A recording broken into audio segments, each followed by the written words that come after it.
നിതംബിനി എൻ്റെ പ്രിയ സഖിയാണ്. ഒരു ദിവസം സന്ധ്യയ്ക്ക് ഞങ്ങൾ ഉദ്യാനത്തിൽ കാറ്റുകൊള്ളുകയായിരുന്നു. ഏകാന്തതയിൽ ഞാൻ അവളോട് ചോദിച്ചു, കൃഷ്ണൻ ആരാണ്? സഖി പുരുകം വിളച്ചെന്നെ നോക്കി ചൂണ്ടിക്കൊട്ടി ചിരിച്ചു. കൃഷ്ണന്റെ അടുത്ത് കൃഷ്ണയ്ക്ക് എന്ത് കാര്യം? ഞാനും ചിരിച്ചു. കൃഷ്ണയ്ക്ക് മാത്രമല്ല, എല്ലാവർക്കും കൃഷ്ണനെ കൊണ്ട് പ്രയോജനമുണ്ടെന്ന് അച്ഛൻ പറയുന്നത് കേട്ടു. കൃഷ്ണനെ കൊണ്ട് വിശേഷിച്ചാൽ പ്രയോജനം വല്ലതും കാണും. നിതംബിനി ചുണ്ടുകടിച്ച് പുഞ്ചിരിക്കുന്നുണ്ടായിരുന്നു.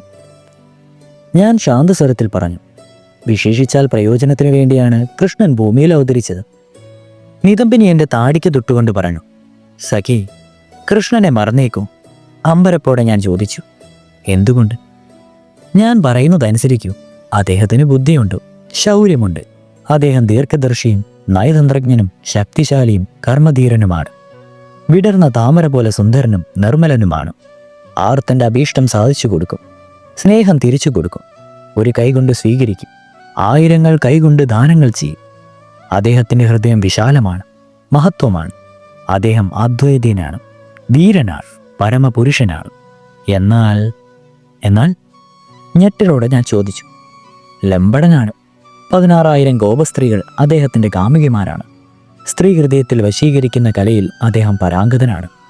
അദ്ദേഹത്തിൻ്റെ വശ്യമായ മുരളീഗാനം കേട്ടിട്ട് ഗോപാങ്കരമായ ഭർത്താവിനെയും പുത്രന്മാരെയും ലോകത്തെല്ലാന്മാരെയും ഉപേക്ഷിച്ച് ആ യമുനാ തീരത്ത് ഓടിയെത്തുമായിരുന്നു.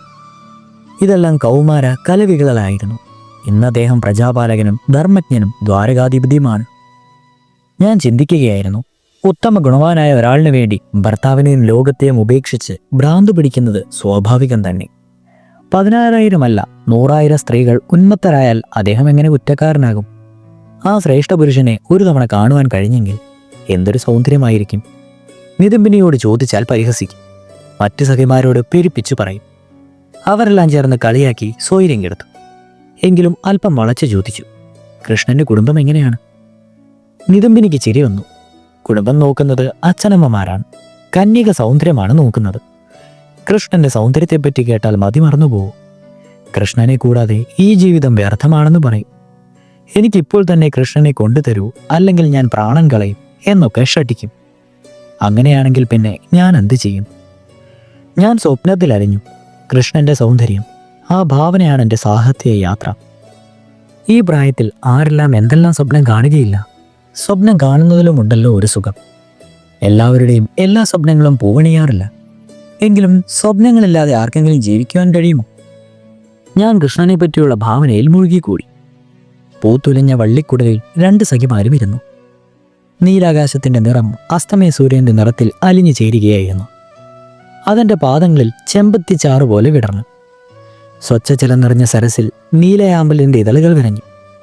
സന്ധ്യാകാശത്തിൽ കുറേ മേഘക്കീറുകൾ നിലാവിൻ്റെ വഴി തടഞ്ഞുകൊണ്ട് നീലയാമ്പലുമായി കളിക്കുകയായിരുന്നു. ആകാശത്ത് കാർമേഘങ്ങളെ കണ്ട് എൻ്റെ വളർത്തുമയിൽ ചിറകുവെച്ചിരുന്ന് നൃത്തം ചെയ്യുവാനിറങ്ങി. നിതംബിനി കൃഷ്ണന്റെ സൗന്ദര്യം വാഴ്ത്തിക്കൊണ്ടേയിരുന്നു. മയിൽപീലി കണ്ണുകളോടൊപ്പം എൻ്റെ ഹൃദയവും താളമടിക്കുകയായിരുന്നു. ഞാൻ ആലോചിച്ചു നോക്കി, കൃഷ്ണൻ എങ്ങനെയിരിക്കും?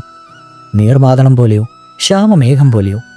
നീലയാമ്പൽപ്പൂ പോലെയുള്ള കണ്ണുകൾ, അദ്ദേഹത്തിൻ്റെ നോട്ടം, മയിൽപീലി കണക്ക് പോലെ ഉജ്ജ്വലമായ നിലമുള്ള കേശം, അഗസ്ത്യ പുഷ്പം പോലെ വളഞ്ഞ സുന്ദരമായ ചുണ്ടുകൾ, താമരമുട്ടുപോലെയുള്ള കൈകാലുകൾ, നീലാകാശം പോലെ മന്ത്രമധുരമായ സ്വരം, മൈലാഞ്ചി പൂവിൻ്റെ പോലെയുള്ള ശരീരഗന്ധം, ചെമ്പകമരം പോലെയുള്ള ശ്യാമകോമള വദനവും ദീർഘവുമായ ശരീരവും.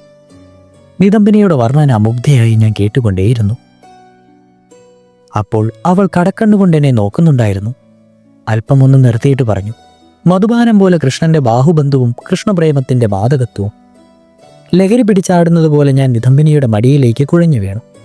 ദേഹം മുഴുവൻ വിറയ്ക്കുന്നുണ്ടായിരുന്നു. വിചിത്രമായൊരു ആവേശം പോലെ ഹൃദയമെടുപ്പ് വർദ്ധിച്ചു. ആദ്യമായിട്ടാണ് ഇങ്ങനെയൊരു അനുഭവം. എന്താണിത്? എന്തുകൊണ്ടാണ് ഇങ്ങനെ സംഭവിച്ചത്? നിതംബിനി എൻ്റെ ചെവിയിൽ പറഞ്ഞു, കൃഷ്ണപ്രേമം, ഇതതിൻ്റെ ലക്ഷണമാണ്. പ്രഭു, ഞാനെന്തു ചെയ്യും? വള്ളിക്കുടിലിനുള്ളിൽ എന്നെ കിടത്തിയിട്ട് അവൾ വെള്ളമെടുക്കുവാൻ പൊയ്ക്കയിലേക്ക് പോയി. ഞാൻ ബോധം കെട്ട് കിടക്കുകയായിരുന്നില്ല. എല്ലാം മനസ്സിലാക്കുന്നുണ്ടായിരുന്നു. ഏതോ സ്വപ്നലോകത്തിൽ സഞ്ചരിക്കുകയായിരുന്നു. എവിടെ നോക്കിയാലും അവിടെയെല്ലാം കൃഷ്ണൻ, നീലകൃഷ്ണൻ. നീല വിശ്വം മുഴുവൻ കൃഷ്ണമയം, പ്രേമമയം, മധുമയം, വിശ്വമയം. കൃഷ്ണൻ കൃഷ്ണമായ വിശ്വം. നിതംബിനി മുഖത്ത് വെള്ളം തളിക്കുന്നതിന് മുൻപ് തന്നെ നീലമേഘങ്ങളിൽ നിന്ന് ജലബിന്ദുക്കൾ പൊഴിഞ്ഞു. എൻ്റെ വിറയാർന്ന ശരീരത്തിൽ നിർമാതള വിശ്വത്തിൽ നിന്ന് മഴത്തുള്ളികൾ ഇറ്റുവീണു. രോമാഞ്ചം എൻ്റെ മയിൽ വാലിളക്കി എന്നെ വീശുന്നുണ്ടായിരുന്നു. പതുക്കെ ബോധം തെളിഞ്ഞു. ഞാൻ എഴുന്നേറ്റു. ഞാൻ ലജ്ജാവിവശയായി ഒരുങ്ങി. ഛീ, സഖി എന്തു വിചാരിക്കും? സഖി വെള്ളമെടുത്ത് കൊണ്ടുവന്നപ്പോൾ ഞാൻ ലജ്ജിച്ച് മുഖം പൊത്തി. അവൾ 2 ആമ്പൽ പൂ കൂടി പറിച്ചുകൊണ്ടുവന്നു. കഷ്ടം, എന്തിനാണ് പൂ പറിച്ചു കൊണ്ടുവന്നത്?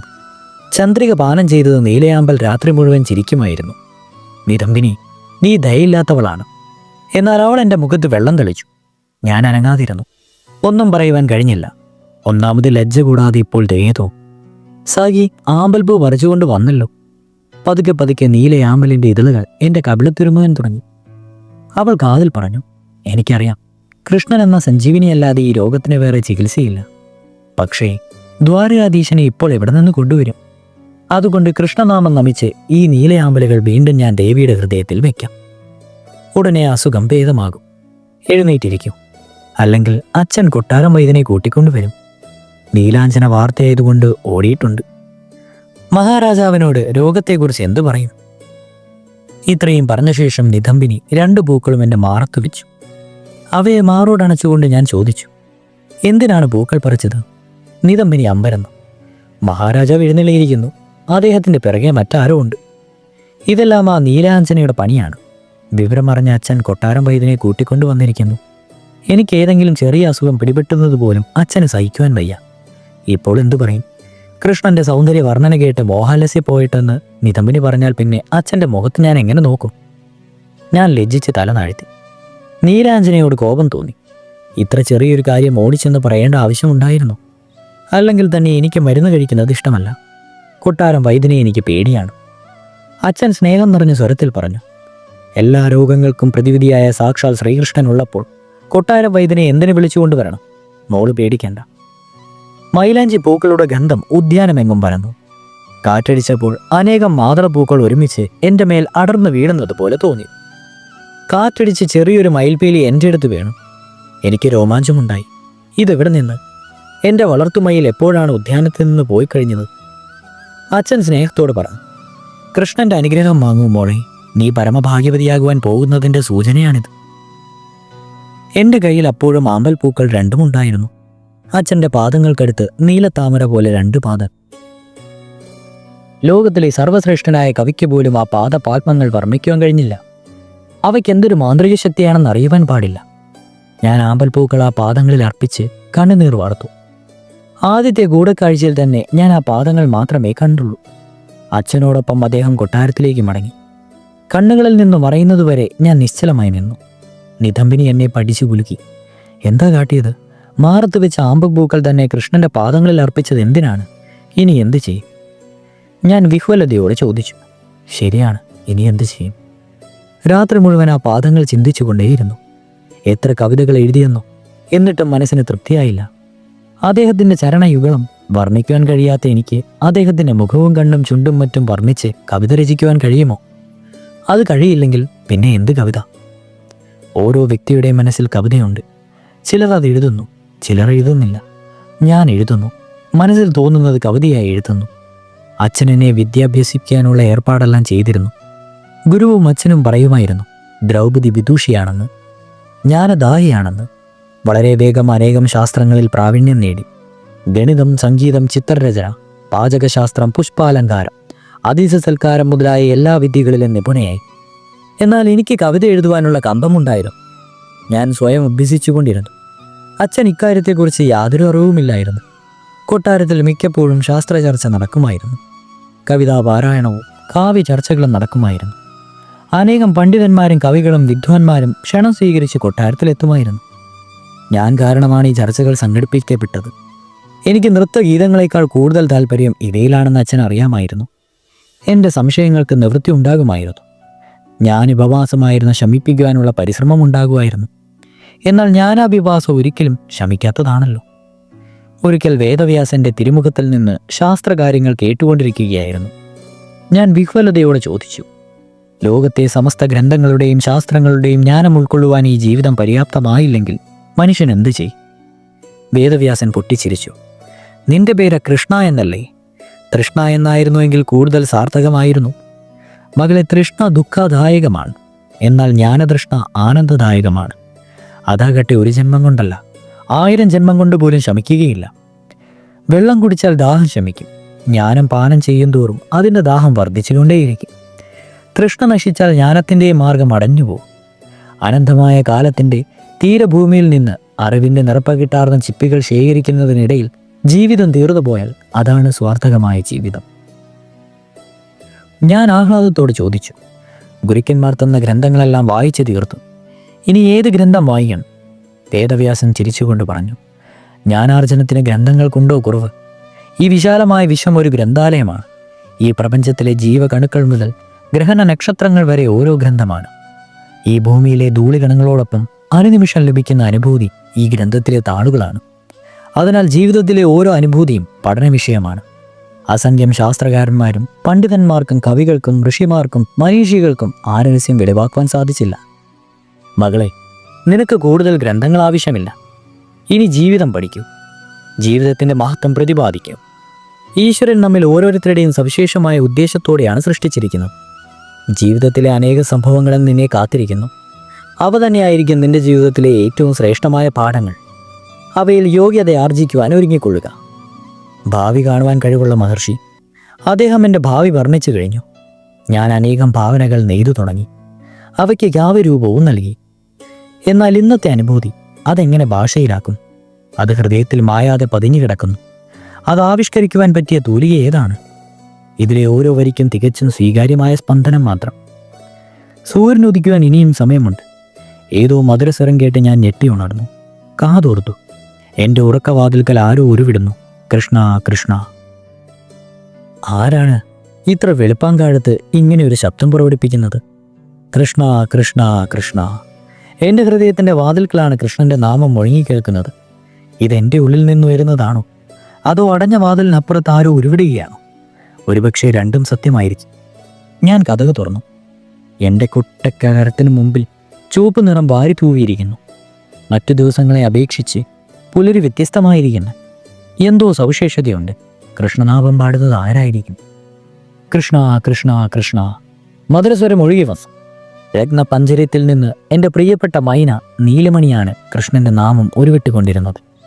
കൃഷ്ണൻ്റെ ജന്മവൃത്താന്തം, അലൗകികമായ ബാലലീലകൾ, കൗമാരത്തിൽ ഗോപ സ്ത്രീകളുമായുള്ള പ്രേമം, രാധയുടെ പരിഭവം തീർക്കൽ, യൗവനത്തിൽ സത്യഭാമയെ അപഹരിച്ചത് മുതലായ കൃഷ്ണൻ്റെ ദുർഗണങ്ങൾ വർണ്ണിക്കും തോറും അദ്ദേഹത്തോട് എനിക്കുള്ള ആദരവ് വർദ്ധിച്ചു വന്നു.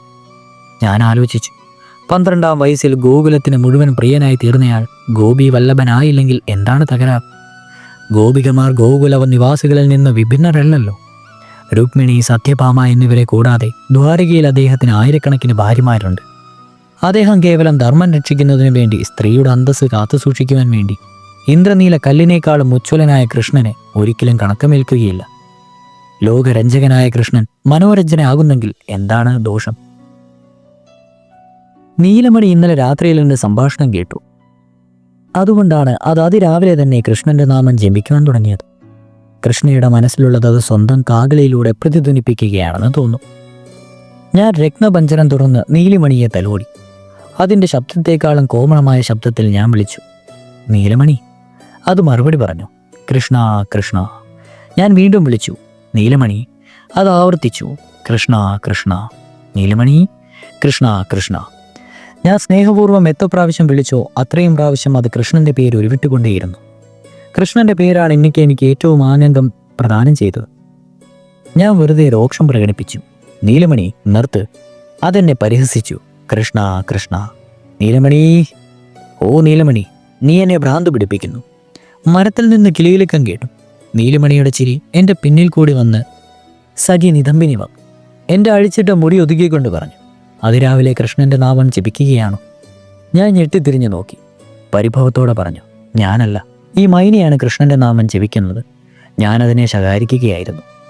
നിതംബിനി കുണുങ്ങി എൻ്റെ മുമ്പിൽ വന്ന് നിന്ന് താടിക്ക് പിടിച്ചുകൊണ്ട് പറഞ്ഞു, അതെയോ, കൃഷ്ണയുടെ പ്രാണന്റെ നീലമണിയാണ് കൃഷ്ണൻ. കൃഷ്ണൻ തന്നെയാണ് നീലമണി. കൃഷ്ണനെ ആളുകൾ സ്നേഹപൂർവ്വം വിളിക്കുന്നത് നീലമണിയാണെന്നാണ്. രാവിലെ ഉണർന്നപ്പോൾ പോലും നീലമണി നീലമണി എന്ന് ഒരൊഴുകയല്ലേ. ഞാൻ നാക്ക് കടിച്ചു. ലജ്ജയോടെ പറഞ്ഞു, ചീ, എനിക്കറിയാമോ, എൻ്റെ മൈനയുടെ പേരാണ് നീലമണി. പിന്നെ ഞാനെന്ത് ചെയ്യും? മൈനയ്ക്ക് ആ പേരിട്ടത് കൃഷ്ണ തന്നെയാണല്ലോ. നിതംബിനി ചോദിച്ചു. ഞാൻ തോൽവി സമ്മതിച്ചു. അതെ, ഞാൻ തന്നെയാണ് പേരിട്ടത്. മൈനയുടെ നാമകരണം നടന്ന ദിവസം കൊട്ടാരം കവികൾ പേരുകളുടെ നീണ്ട പട്ടിക സമർപ്പിച്ചു. എന്തുകൊണ്ടെന്ന് എനിക്ക് അറിഞ്ഞുകൂടാ, എനിക്ക് നീലമണി എന്ന പേരാണ് ഇഷ്ടപ്പെട്ടത്. അങ്ങനെ തന്നെ സംഭവിക്കും രാജകുമാരി. അല്ലെങ്കിൽ ഇത്രയേറെ പേരുകളുണ്ടായിട്ടും രാജകുമാരിക്ക് കൃഷ്ണ എന്ന പേരിട്ടത് എന്തിനാണ്? എങ്കിലും ആ നോവ് കൊണ്ട് നീലമണി എന്ന പേര് വിളിക്കുന്നത് കേൾക്കുവാൻ എന്ത് രസമാണെന്നോ. സത്യമോ? ഇന്നാദ്യമായാണോ കേൾക്കുന്നത്? ഞാൻ ദിവസവും ഈ മൈനയെ നീലമണി എന്നല്ലേ വിളിക്കുന്നത്? നിതംബനി ലജ്ജയോടെ പറഞ്ഞു. ഞാൻ ആദ്യമായല്ല കേൾക്കുന്നത്, പക്ഷേ അതിഥി മന്ദിരത്തിൽ വിശ്രമിക്കുന്ന വിശിഷ്ടാതിഥി ആദ്യമായിട്ടാണ് കേൾക്കുന്നത്. അതിഥിയുടെ ഉറക്കത്തിന് ഭംഗം വരുത്തുന്നത് ശരിയാണോ? ഞാൻ നീരസത്തോട് ചോദിച്ചു. നീ ആരുടെ കാര്യമാണ് പറയുന്നത്? ഞാൻ എന്തിന് വല്ലവരുടെയും ഉറക്കം കെടുത്തണം? നിതംബനിയുടെ കണ്ണുകൾ കുസൃതിയുടെ നിഴലാട്ടം വന്നു. രാജകുമാരി ആഹ്ലാദത്തോടെ നീലമണി എന്ന് വിളിച്ചതും കൂടെ മൈന കൃഷ്ണ കൃഷ്ണ എന്ന് ശബ്ദിച്ചതും അതിഥി മന്ദിരത്തിൽ മുഴങ്ങിക്കേട്ടു.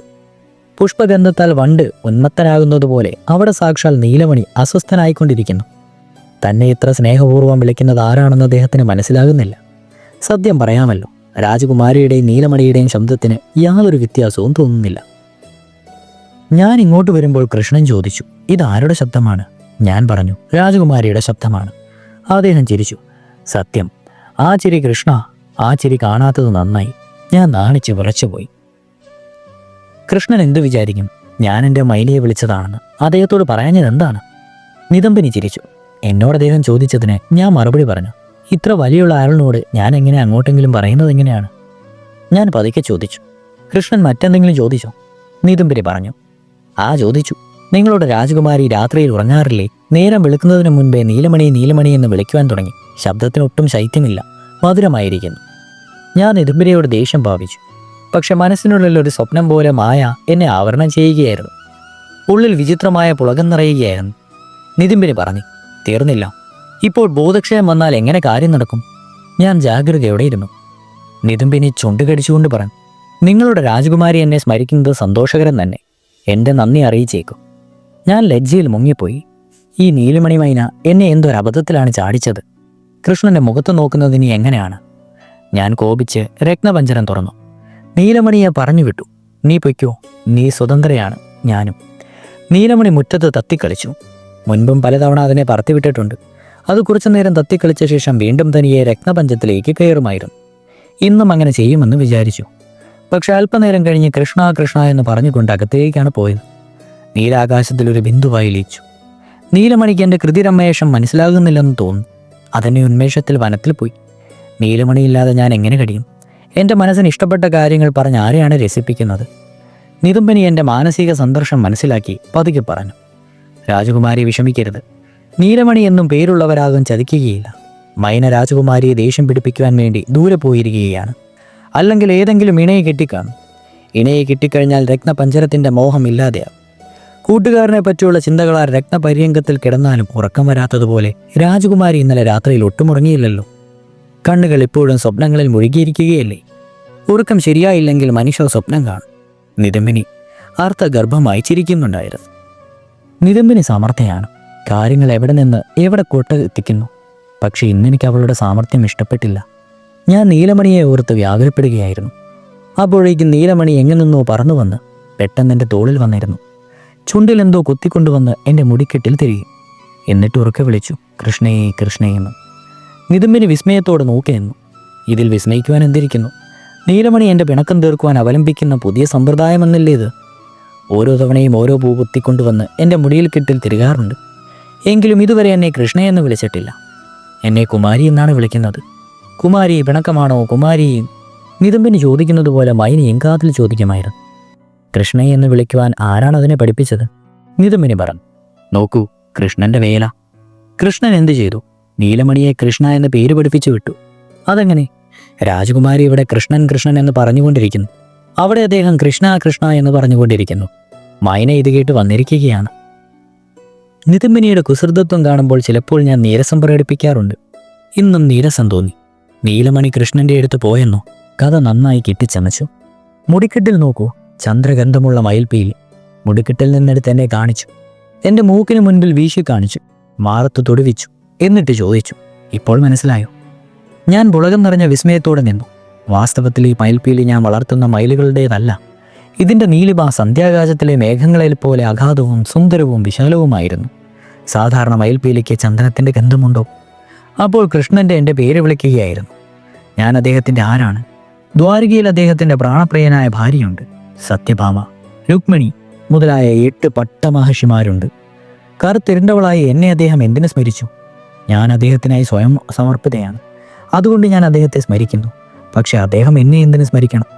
വേദപാദങ്ങളിൽ എത്രയോ പേർ നിത്യവും പുഷ്പാർച്ചന നടത്തുന്നു. ദേവൻ അതിൻ്റെ കണക്ക് സൂക്ഷിക്കാറുണ്ടോ? കഴുത്തിലണിയുന്ന പുഷ്പമാണ് ദേവന്റെ ശോഭ വർദ്ധിപ്പിക്കുന്നത്. ദേവൻ അതിൻ്റെ ഗന്ധം ആസ്വദിക്കുന്നു.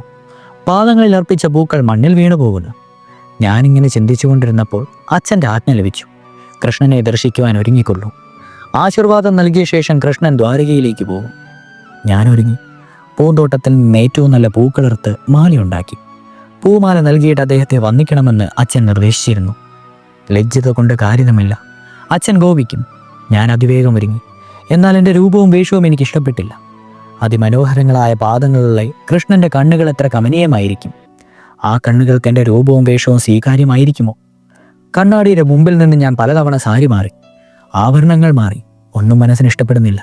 ഞാൻ ചിന്തിച്ചു, ഇത്ര കമനീയമായ കണ്ണുകളെ നേരിടാനായിരുന്നു എൻ്റെ ജന്മമെങ്കിൽ വിധിതാവ് എൻ്റെ രൂപം കുറെ കൂടി രമണീയമാക്കാഞ്ഞത് എന്തുകൊണ്ടാണ്? തുടരും.